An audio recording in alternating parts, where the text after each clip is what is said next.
Un chapitre de la Bible. Livre d'Esther. Chapitre 6. Cette nuit-là, le roi ne parvint pas à trouver le sommeil. Il se fit donc apporter le registre des événements marquant les annales, et l'on en fit la lecture devant lui. On y trouva mentionnées les révélations faites par Mardochée à propos de Bigtan et de Téresh, les deux eunuques du roi qui avaient la garde de l'entrée, et qui avaient voulu porter la main contre le roi Assuérus. Le roi demanda « Quelle marque d'honneur et de grandeur a-t-on accordé à Mardochée pour cela ?» « On ne lui a absolument rien accordé, » répondirent les jeunes serviteurs du roi. Le roi demanda alors « Qui donc est dans la cour ?»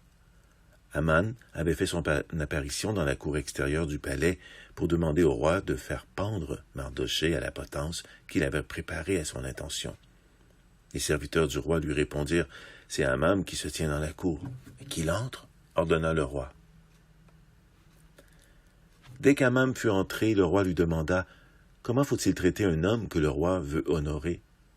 Aman se dit « Qui d'autre, à part moi, le roi voudrait-il honorer ?» Et lui répondit « Si le roi veut honorer un homme, il faut prendre un vêtement royal que le roi a déjà porté, ainsi qu'un cheval que le roi a déjà monté, et sur la tête duquel on ait posé une couronne royale.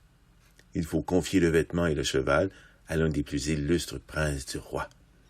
Mettre cette tenue à l'homme que le roi veut honorer, le conduire, monter sur le cheval, sur la place de la ville et crier devant lui « Voici comment l'on agit pour l'homme que le roi veut honorer. » Le roi dit à Aman « Dépêche-toi de prendre le vêtement et le cheval comme tu l'as dit, et fais tout cela pour que le juif Mardochée, qui est assis à la porte du roi, sans rien négliger de tout ce que tu as mentionné. » Aman prit donc le vêtement et le cheval, mit cette tenue à Mardochée et le conduisit, monté sur le cheval, sur la place de la ville en criant devant lui « Voici comment l'on agit pour l'homme que le roi veut honorer. » Mardochée retourna ensuite à la porte du roi, tandis qu'Aman s'empressait de rentrer chez lui dans une attitude de deuil et la tête couverte.